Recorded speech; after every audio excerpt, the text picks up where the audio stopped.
Благодарам, председателке. Не сум член на Комисијата за избор и именување.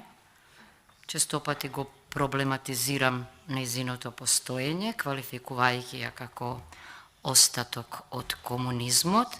Меѓутоа, не можам да не кажам дека не е многу инспиративно да говорите пред празна просторија, особено без ниту еден присутен од опозицијата, со која јас многу би од власта, се извинувам, со која јас би сакала да ги соочам аргументите. Зошто? Нема да се повторувам, но мора нешто да реафирмирам што е важно за Уставниот суд. Веројатно еден од најважните фактори во демократската транзиција, надвор од начелото на поделба на власта, односно надвор од релациите меѓу законодавната, извршната и судската власт. Зошто? Токму заради тоа што персонифицира знаење, ум, посветеност кон владењето на правото, спремност да се спротивстави на сите власти со силата на убедувањето. Зошто? Заради авторитетот што го уживаат уставните судии. Често пати го давам примерот со турскиот уставен суд, со германскиот уставен суд, со францускиот уставен совет, како клучни актери и фактори во демократијата. Впрочем, не случајно уставните судии имаат најдолг мандат и тука сме навистина компатибилни со другите уставни системи, бидејќи во повеќето од нив, значи мандатот е 9 години, но она што е чудно е што и во многу поголеми држави од нас има 9 судии, и во држава како Македонија има 9 судии. Но во нешто сме многу различни, веќе еднаш кажав, во отсуството на закон за уставен суд, но што е најважно, во отсуството на било какви конкретни критериуми што ќе го објаснуваат квалификативот истакнат правник. Не можам да не кажам дека токму во оваа просторија сведочев на мајоризација чудна, тоа во науката се нарекува хистерија на мали разлики, 7-5. 7 за, 5 против. Она што исто така се случува овде, веќе подолго време, е што опозицијата, во која влегувам и јас, како сама да дебатира. Зошто? Бидејќи обично власта, која што треба да ги брани кандидатите со аргументи за нивните правни дострели, молчи и само гласа. Оваа реалност мора да се смени. Јас веќе посочив како, со поинаков начин на избор на уставните судии, оти не заборавајте, во следните 9 години, кои треба да бидат години на реформи во уставното судство, бидејќи нашиот уставен суд е најнереформираната институција во транзицијата од 30 години, ќе седнат луѓе без биографии. Луѓе за кои не само обичните граѓани, туку ни оние од правната фела ниту чуле, ниту прочитале некој труд, ниту ги знаат нивните правни успеси, уште помалку дека биле посветени на владењето на правото. Уште еден доказ дека кај нас поважна од дипломата, поважно од знаењето, поважно од умот, поважно од праксата, поважна од мудроста е партиската и политичка блискост. Доволно е да ги споредиме кандидатите што ги предложи опозицијата со кандидатите на власта и да видите дали живееме во држава за која е најважно, она што е најважен, повторувам, Копенхагенски критериум, владењето на правото, правната држава или пак нешто друго. Јас веќе зборував за некои од претходните кандидати, меѓутоа не ме чуди што од деснава страна нема никој, бидејќи, нели, кога се работи за личности со CV и со пристојна регуларна биографија, нема интерес да се чуе нешто што однапред е одлучено. Сите знаеме дека, замислете, со 7 гласа и потоа со кревање раце во парламентот, без никаква дискусија, бидејќи таква е деловничката постапка, ние ќе избереме уставни судии. Јас веќе ми се чини, неколку пати реков и нешто друго, дека час поскоро треба да се реши проблемот со недостигот во моментов, неможноста за работа во Уставниот суд, заради отсуството на 4 уставни судии. Не е причината само во собранието, причината е во отсуството на една многу едноставна одредба, која што е всушност од законски карактер, но ако некој решил дека со деловник ќе решава прашања од материјален карактер, како што е дејството на одлуките или да речеме имунитетот, можел да го реши и ова прашање, една одредба дека 1 година пред истекот на мандатот на тој и тој судија ќе започне постапката за избор и ќе заврши, значи, пред да истече мандатот. Така ние нема да имаме вакуум, бидејќи во тој случај ние вака со 5 мина во Уставниот суд оневозможуваме работа на истиот, но реков не по наша вина, бидејќи ако постапката е европска, ако CV-то што е пред мене можат да го прочитаат сите граѓани, а особено сите правници, особено оние кои знаат за уставното судство, ако ние имаме прилика во еден поширок состав на најквалификуваните правници да поставуваме прашања, да добиваме одговори, јас честопати велам, ајде да ја препишеме постапката која што важи за изборот на судиите во судот во Страсбур, бидејќи, нели, таа постапка персонифицира микроскопска анализа, низ поставување прашања, и тоа не само на луѓе од политиката, од власта или од опозицијата, туку на врвни експерти во таа област, а се пред очите на граѓаните. Предлогот пред вас се однесува на доктор Тодор Никола Витларов, професор, со децении јавен обвинител од Штип. Веднаш, споредувајќи ги биографиите, ќе забележите дека доктор Тодор Никола Витларов има слична биографија со претходните кандидати на опозицијата. Што им е заедничко?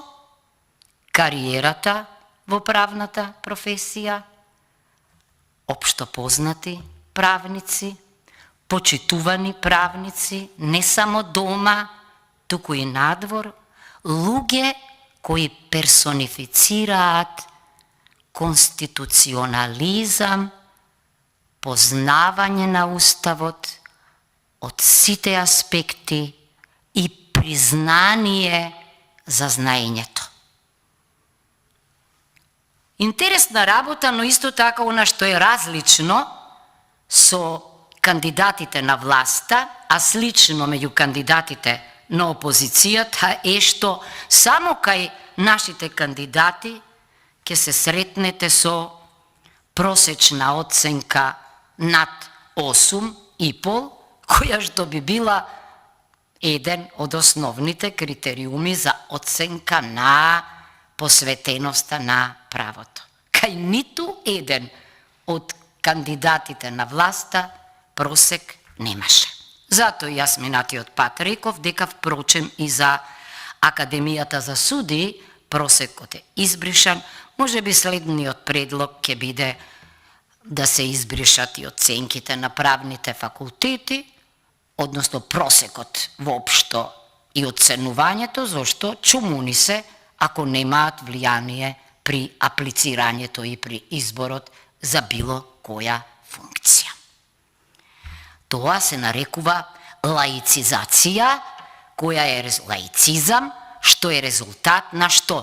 На партизацијата и на политизацијата. Со партизиран уставен суд и политизиран уставен суд, уставот нема да има кој да го брани. Ке стои уставниот суд, јас велам, како закотвен брод во Вардар, нема да превзема никакви иницијативи сам, единствениот, реков, повторувам, кој што по бројот на инициирани предмети е најниско дури и во регионот, а да не зборувам за постапувањето по низа предмети за кои нема храброст да дискутира. Нема храброст да дискутира. Многу закони чекаат, иако таму има обврска, има рок во кој што треба да се одговори, има можност за времена забрана, меѓутоа никој тоа не го прави. За жал, наместо кон сериозни и длабоки реформи на Уставниот суд, ние продолжуваме да го полниме со луѓе кои немаат ништо заедничко со правото, со знаењето и со владењето на правото. Целата кариера на доктор Никола Витларов е учење, правно учење, напредување од припадник, од приправник, преку положување на правосудниот систем до јавното обвинителство во Штип и потоа целата кариера е врзана за меритократијата, качување по лествицата од основен јавен обвинител, па виш јавен обвинител, па член на Советот на јавните обвинители на Република Македонија. Тоа е нешто што е неопходно. Ние за уставни судии бираме луѓе кои немаат ни неколку години пракса во судот, за кои никој не чул, тамо каде што работат. Како очекуваме тогаш некој да го брани уставот, тогаш кога субјекти на неговото кршење ќе бидат оние кои што ги предложиле или ги избрале овие луѓе. Неговата кариера не е врзана само за редовното судство, односно за јавното обвинителство, туку се разбира, се одвива и по еден друг колосек, колосекот на научно напредување, на стекнување научни знаења. Зошто го потенцирам ова? Затоа што денеска во сите уставни судови редовно се цитира праксата на судот во Страсбург, кога се носи некоја пресуда, праксата на судот во Луксембург на правдата, праксата на компаративна на судовите. Зошто? Зашто ние реторички постојано се повикуваме на европското право, се повикување на владење на правото, се прогласуваме за проевропски и антиевропски. Па, доволно е граѓаните да ја следат оваа седница и да видат кои личности би можеле да го забрзаат нашето чекорење кон ЕУ, а кои личности не само што ќе го успорат, туку ќе го блокираат. Луѓе кои не го познаваат европското право, аки комунитерот. Луѓе кои не веруваат во правото и правдата. Луѓе кои се аматери во правото. Луѓе кои не се надпреварувале додека студирале. Луѓе кои не се усовршувале откако го завршиле факултетот. Тешко дека ќе го бранат уставот и тогаш кога ќе биде прекршуван од оние кои што застанале зад нив. Значи, во 1989 година на катедрата за казнено право и криминологија, која што важи на мојот факултет за престижна, на која што предавале и предаваат луѓе од знаење, добри учители, ќе се запише, а се разбира, ќе го одбрани најпрво тамо магистерскиот труд на тема јавното обвинителство во правниот систем на Македонија, а потем и ќе ја одбрани докторската дисертација на еден од најгорливите проблеми кај нас, она што е чие справување е sine qua non на демократијата, корупцијата, врзана за клиентелизмот.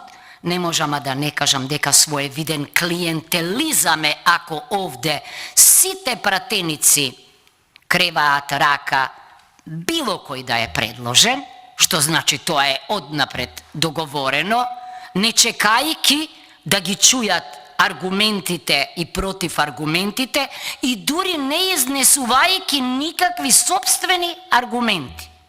Врз основа на што тогаш ние овде креваме раце, кога немаме ништо пред себе, дури ни фотографии, кога не можеме да ги видиме луѓето и да подискутираме со нив. Никој не ни забранува да ги повикаме и да чуеме што мислат. Се плашам дека граѓаните ќе бидат длабоко разочарени ако чујат некои од кандидатите кои што ниту имаат прописно креирани биографии, ниту пак нешто внатре има. Значи, доктор на правни науки на тема казнено-правната заштита од корупцијата, нашиот најголем проблем, во секој извештај тоа се посочува, без оглед на која институција се однесува, дали се работи за Греко или се работи за американските институции или се работи за европскиот извештај. Со докторско звање на правни науки, кандидатот повторно, чекор по чекор, почнува да гради научна кариера, која секогаш почнува со доценти, најпрво како насловен доцент.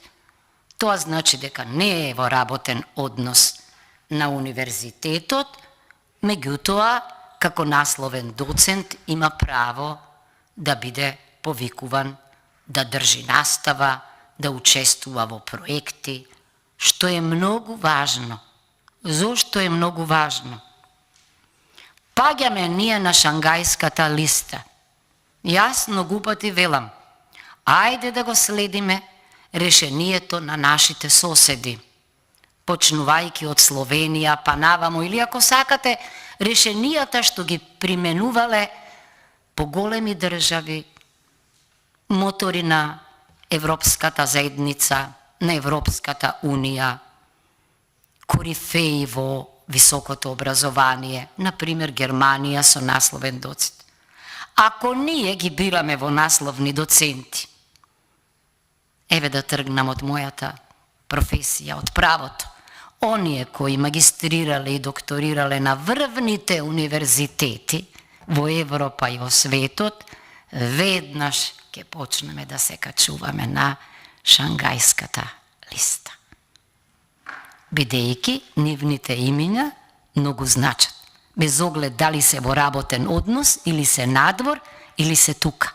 Така и ќе ни помогнат во евроинтеграцијата. Зошто?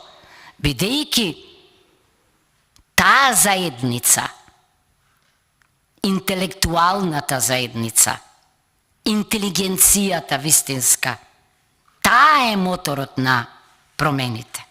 За жал, таквите кандидати овде не врват, ама веднаш ќе бидат препознаени во западните држави. Да се запрашаме зошто сме тамо каде што сме. Зошто за нас пишуваат дека костурот на државата, администрацијата е скршен и дека без добра администрација, квалификувана, државна и јавна, нема чекорење кон неу. Зошто без независно судство нема чекорење кон неу? Зошто пред Уставен суд, во кој што седат луѓе кои се познати не само овде, во Македонската паланка, под наводници, туку и надвор, ние толку лесно се откажуваме, иако сме вложиле многу пари, многу сме инвестирале во нив. Не бегаат, извинете, како што некој вели, само заради повисоките плати и комфорот. Не. Бегаат зашто е навредливо за нив зборот политички да биде поважен од дипломата и од успехот. Мора да ставиме крај на ова, ако сакаме да живееме во пристојна држава во која без оглед на која позиција сте, ако го прекршите уставот и законите, ќе одговарате. Мора да ставиме крај на преговарањето и разговарањето за примената на правото. Секој ден сведоци сме на тоа. Мораме да добиеме уставен суд кој што ќе биде одважен и ќе му рече на парламентот не. Овој закон, оваа одредба од законот е неуставна. Вие сте сгрешиле, а ние сме чуварите на уставот. Ама никогаш тоа нема да го стори ако се во близначко сојузништво со оние кои ги предложиле или оние кои го аминувале нивниот избор, заборавајки дека се работи за една од најважните државни институции во било која држава и можеби најважната во така наречените држави со бескрајна транзиција, слаби држави, каде што политиката го владее правото и не е правото граница за политика, туку обратно. Политичките амбиции, политичката моќ е неограничена и се одлучува за погрешни луѓе на прави на највисоки места. Ние сме сите потенцијалните жртви од незнаењето. Не може незнаењето да биде сила и моќ. Знаењето, уставот и законите треба да бидат границата за политиката. Фактот дека се работи за истакнат правник, тоа веќе значи, бидејќи се истакнувал од деновите на студирањето до деновите на долгите години работа во јавното обвинителство, па до професорската титула и статус. Значи, зборува дека ако ве изберат за председател на Сдруженијето на јавни обвинители на Македонија, кој вашите колеги, јавните обвинителки и обвинители, тоа значи дека ви го признаваат не само знаењето, ви го верификуваат трудот, туку значи ви овозможуваат да ги промовирате овие највисоки вредности и пошироко во правната фела, во правната професија, меѓу своите колешки и колеги. Уште повеќе, господинот Витларов бил член на извршниот одбор на Сдруженијето на казнено право и криминологија, како и председател на собранието на ова Сдружение. Многу пати су велела дека кога се фалиме дека сме истакнати правници, да речеме во областа на уставното право, треба да се споредуваме и да се мериме не само со оние дома, туку и со оние надвор. Во мојата професија тоа значи да бидете член на Советот на Светското Сдружение за уставно право. Тоа е она што ве прави посебен. И затоа не можам да не кажам дека нема поголемо признание од ова, но се разбира дека оние кои не веруваат во знаење, туку веруваат во политичка моќ, воопшто нема да се вознемират како мене, кога овде ќе се изгласуваат луѓе за кои никој не чул, ниту ги видел во презентирањето на правните дострели. Меѓутоа, веројатно се активни по партиите или во комуникацијата со нив. Господинот Витларов бил член и на тимот на Македонија во групата земји членки на Советот на Европа во борбата против корупцијата ГРЕКО. ГРЕКО е синоним за безпоштедна борба со корупцијата, тоа честопати ни го презентира мојата колешка Ана Павлова Данева, која е член во ГРЕКО. Еве, например, би било логично во некој поширок состав, кога ќе разговараме овде за профилот на кандидатите, да имаме такви членови. Тогаш е ирелевантно дали некој е бил член на партија или член на партија, бидејќи вие персонифицирате една друга димензија. Таа димензија се вика знаење, познавање, интелектуално однесување, стручно и професионално однесување. Значи меритократија. Исто така, без оглед на тоа кој бил на власт, господинот Витларов бил вклучен во работни групи на Министерството за правда, секогаш кога се изготвувало, се подготвувале измени и дополни на кривичниот закони, законот за кривична постапка, законот за јавно обвинителство, законот за Советот на јавни обвинители. И тоа е еден плюс. Но не можам да не кажам дека, што е уште поважно, тој е на листата на ОПСЕ, листа на домашни експерти од областа на казненото право. Ние често пати ја истакнуваме плодната соработка со ОПСЕ и самата јас. Помошта експертска што ни ја пружа, ама како да не ги почитуваме оние кои токму ОПСЕ, независно од моето или од вашето мислење, ги регрутира врз основа на строги експертски критериуми. Имаше ли некој од тие за кои гласавме на некоја ваква листа досега? Прашувам. Имаше ли во некоја меѓународна правна асоцијација на Советот на Европа? Имаше ли во некое здружение, еве македонско нека е, на правници, на експерти во определена област?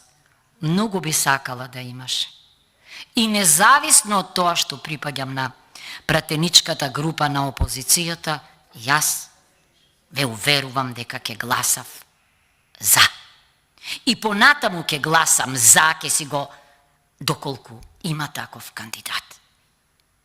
Бидејќи она што нас не прави посебни, своји, оригинални, не е политичката припадност или блискост или симпатија или партиската, не. Нашата вокација, нашиот интегритет, нашиот дигнитет. Не лутете ми се, ама само докажани луѓе, со знаење, со дипломи, имаат шанса да си го сочуваат интегритетот и дигнитетот. Не велам дека секогаш мора да се биде совршен. Меѓутоа, многу важно е професијата што ви е живот да ја практикувате. Мислам дека овој кандидат е квалификуван за тоа. Дека сум во право, покажува и податокот дека тој е постојан едукатор на Академијата за обука на судии и јавни обвинители, како на почетната, така и во понатамошната обука. Па сега овде јасно гупати слушам дека ние го кочиме измените на законот за академии за суди и јавни обвинители, дека таму треба да се регрутираат најдобрите, дека улогата на академијата е многу важна за справувањето со корупцијата, со криминалот, владењето на правото, ама не е лошо малку почит да манифестираме кон оние кои се едукатори. Да не говорам за ангажманите врзани за обуки, за определени постапки, овде за обвинителната, за акузаторната постапка, во рамките на програми кои што се практикуваат во амбасадите, како на пример во амбасадата на САД, кои што се врзани за компаративни анализи, за престои на терен, за креирање на политика, за справување со корупцијата и криминалот. Знам дека и ова нема да ве убеди и дека нема да поддржите ваков кандидат, зашто тоа како да не се вклопува во вашата перспектива и визија, иако секој втор збор ви е проевропски, антиевропски. Па сега јас се прашувам, може ли проевропски уставни суди да бидат оние кои немаат поим од европското право, кои ниту овде никој не ги познава, кои зад себе немаат успеси, немаат трудови? Како може да бидат тие проевропски? Значи, европејството не е реторичка и гимнастичка дисциплина, туку е препознавање и почитување на вредностите. една од основните вредности е, една од основните вредности е, владењето на правото. Ние први, бидејќи ние сме гласот на народот, ние треба, дури и кога ќе добиеме предлози за кои знаеме дека под наводници мора да поминат, зашто така се договориле коалиционите партнери, да кажеме не. Не лутете ми се, ама постојано кога доаѓам овде си велам, ке доживеам ли еднаш некој од власта да рече не или да рече да, зошто? Не за да биде посебен, исклучителен кул, туку за да покаже дека почитува меритократија, знаење и посветеност. Понатаму, колку е важна соработката во регионот, покажува уште еден податок врзан за неговата биографија. Тој е дел од регионалниот тим на државите од Југозападен Балкан.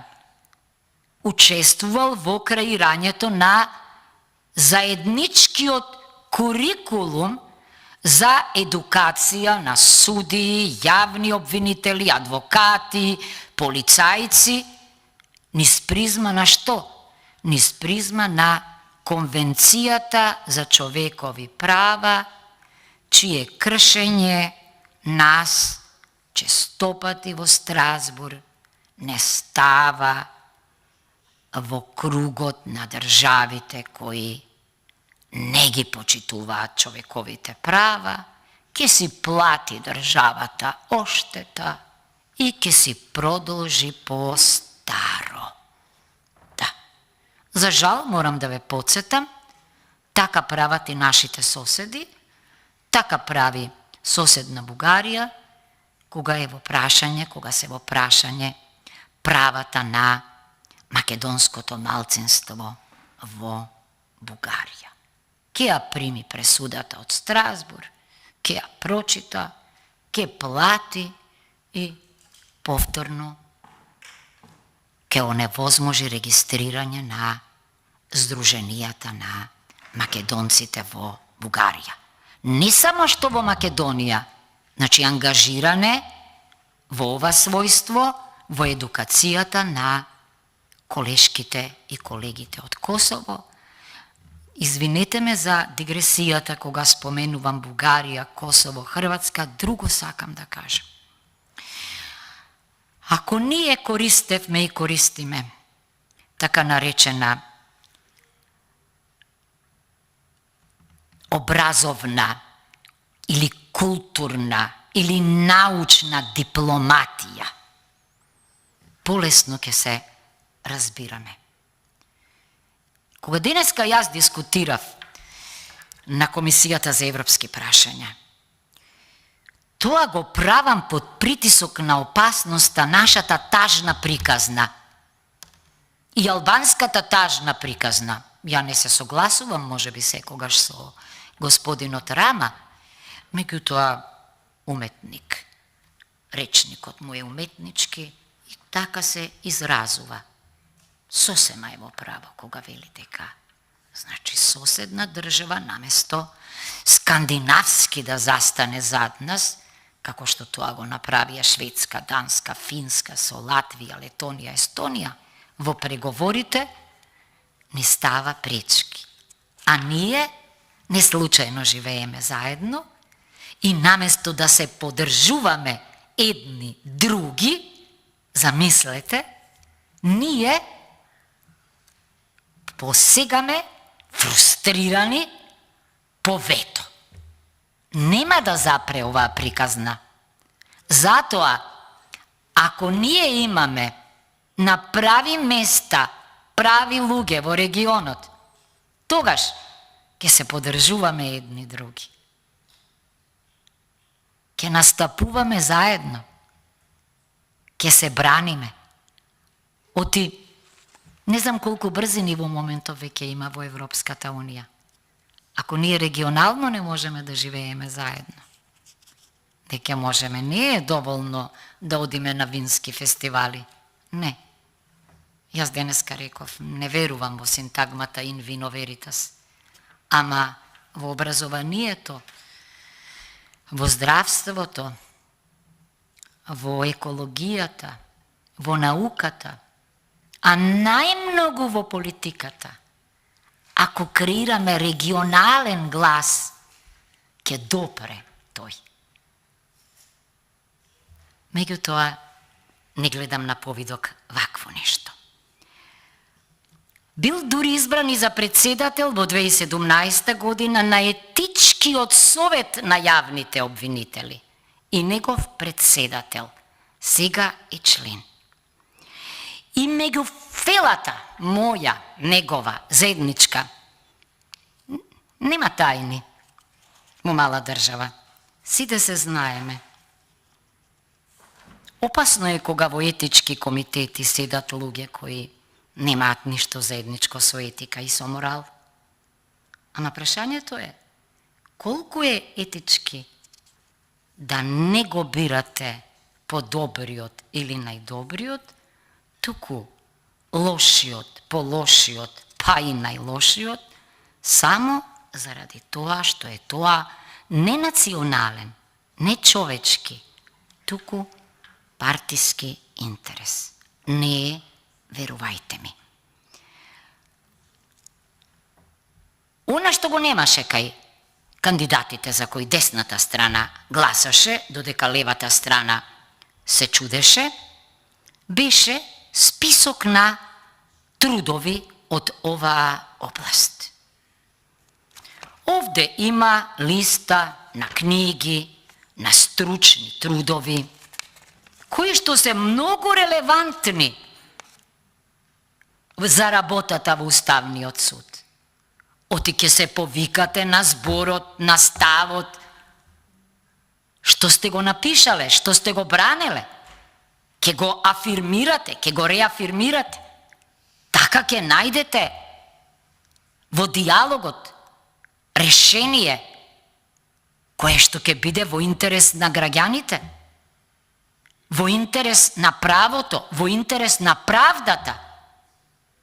Ама ако седат тамо луѓе кои не знаат за што се работи, доцна е за учење, не лутете ми се, Уставниот суд не може да биде вечерна школа за лоши студенти, не може да биде. Многу доцна е тоа. Не смееме ние да ги окупираме институциите со нашите, а да ги бркаме европските профили на студенти, на правници, на политиколози. Само тие може на европски начин напред да не турнат, а не оние со кои не можеме ни да споделиме став. Нема да должам веќе, бидејќи кариерата е логична, завршува со Сдружение на јавни обвинители во 2019 председател, Сдружение на кривично за кривично право и криминологија, дисциплинска комисија и така натаму. Колеги, знам, завршувам со тоа. Политиката вела дека е нерационална, туку ирационална, како и љубовта.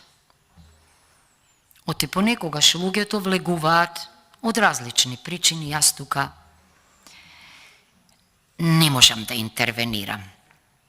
Не можам. Ке ви речат, така мислам и готово, и тоа е факт. Меѓутоа, ако некаде не смееме да дозволиме политизација и партизација, тоа е во судството и издвоено од редовното судство во Уставниот суд. Не заборавајте дека тоа е последната врата на која може да тропнат граѓаните ширум Европа, верувајќи дека, па што ако е тоа турското собрание или председател, Уставниот суд ќе им каже што е право, што е владење на право, ќе им го поништи или ќе им го укине законот, ќе даде толкување повторно нашиот устав. Секаде уставните судови се тие кои што даваат толкување на уставните одредби, ама кај нас останало од комунизмот тоа да го прават пратениците. И всушност преку тие така наречени автентични толкувања ние си го допишуваме уставот или законот. Ни напиша Венецијанска комисија, не само нам, на сите земји од Централна и Источна Европа, ве молиме, преиспитајте го овој институт на автентично толкување на законите, оти тоа треба да биде надлежност на некој друг, на уставните судови. Оти само да ви кажам еден парадокс, замислете, овој состав кажува што мислел првиот состав на парламентот. Па не сме ние волшебници, па да знаеме, ниту е тоа во ред. Значи, за да има притисок и одвнатре, а не само однадвор, за поинаков уставен суд, за да има притисок за поинаков начин на избор на уставни суди, и веќе реков, значи, па повторно кажувам, мораме да донесеме закон за уставен суд. Не е точно дека уставот тоа го забранува. Тамо е наведено дека во деловник се уредува процедурата и организацијата, не изборот на судиите, не судењето, туку организацијата и работењето. Не верувам дека личностите што овде со кревање раце врват се реформски тип, реформатори кои ќе ги проблематизираат решенијата. Најчесто е, не лутете ми се, тоа награда за мирен, комфорен живот, и кога ќе видите кој доминира во Уставниот суд во историјата, ќе се соочите со еден непознат европски феномен од проевропски настроените ликови, дека тоа се бивши министри, бивши пратеници, генерални секретари, председатели на Државна изборна комисија. Не ги ставам сите во овој кош. Моите колеги, дали е тоа Гзиме Старова, дали е тоа Миле Нетков, дали е тоа Тодор Џунов, дали е тоа Трендафил Ивановски, еве, дали е тоа, не беше, не, во минатото биле, а во минатото се тоа легенди. Значи, зборувам за сега, дали е тоа Мирјана Трајковска, морам да кажам. Маташа Габер, се извинувам, ја заборавив. Тоа се имиња што се помнат. Зошто го кажа, ја кажав Зиме? Значи, зошто е тоа важно? Зошто во Уставниот суд има еден институт изземање на мислењето во гласањето. Така е и во Врховниот суд на САД, кога вие може да си го издвоите мислењето и тоа се објавува. И кога читаат граѓаните, велат, гледате, не гласале овие хорски, партиски, политички, туку биле доблесни да го бранат правото и уставот. За тоа треба научен, стручен, човечки дигнитет и интегритет. Наместо да ги заоструваме критериумите во овие 30 години, ние целосно ги обезвреднивме. И сега има луѓе, јас им се чудам да ви кажам, кога прифаќаат да бидат кандидати за уставни суди, и тоа мене ми е проблемот. Не во тие што ги бираат, па толку да се немало самокритика. Што кога ќе седнат тамо, сум чула некои ликови, има стручни соработници, ќе ви напишат. Затоа во нашиот уставен суд нема јавни расправи, а мора да ги има што почесто. Нема сопствени иницијативи. Има...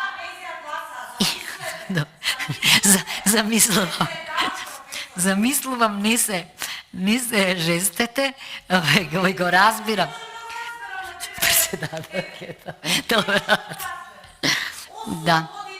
Да. Значи, јас ве молам, како некој, кому правото му е, ве молам, Благица. Да. Значи, некому кому правото му е живот, ве молам, да внимавате, ве молам, бидејќи 9 години е, не случајно, многу голем период. Зошто? За да може да дојде до израз независноста, знаењето, самостојноста, одважноста, сепството. Ама ако избереме 9 години луѓе кои не сонувале дека ќе бидат тамо, мислам дека не веруваме во владење на правото.